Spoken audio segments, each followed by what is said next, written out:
Uma pergunta que sempre aparece nos ambientes acadêmico, eclesiástico, quando pessoas são expostas à teologia bíblica, à teologia sistemática, é a seguinte pergunta: por que existem doutrinas que são tão divergentes, algumas até contraditórias, quando comparadas entre si, né?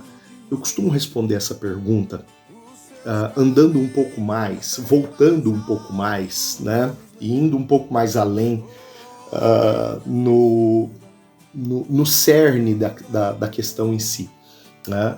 Porque o problema real, o problema verdadeiro das doutrinas que se divergem não está diretamente, ou unicamente, melhor dizendo, vinculado às doutrinas, mas, sobretudo, está vinculado à forma de interpretação bíblica que gera as doutrinas, que produz as doutrinas. Primeiro, vamos entender o que é doutrina. Doutrina é toda a construção dogmática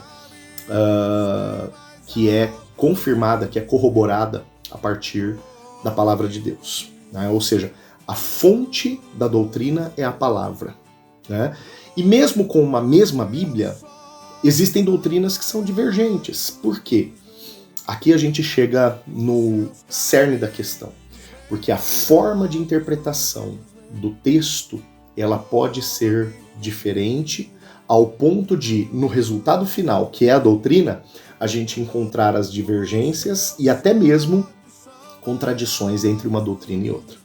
Que formas de interpretação são essas? Né? Primeira pergunta já está respondida. Por que existem doutrinas divergentes? Porque há formas de interpretação da origem da doutrina, que é a palavra, né? Há formas distintas de interpretação da origem, ok?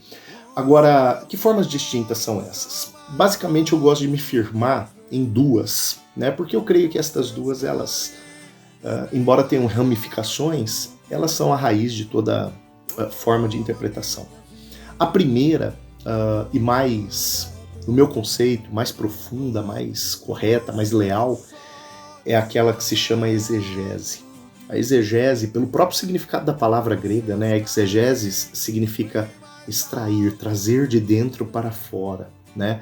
Pressupõe um mergulho na Bíblia, e não apenas olhando para o texto, né, mas olhando para a história, para os costumes daquele povo que recebe ou que escreve aquele texto, daquela pessoa que recebe ou que escreve esse texto, da história ao redor dele, dela, do contexto político, do contexto econômico, do contexto governamental, enfim, é um mergulho, é uma imersão total na realidade vivencial do texto, para que, a partir da realidade vivencial daquele texto, daquela passagem, daquela perícope, eu extraia o que aquele texto quis dizer naquele tempo, para aquele povo, a partir da boca daquele autor, ou da pena daquele autor, enfim, dentro do contexto que esse texto está inserido, né?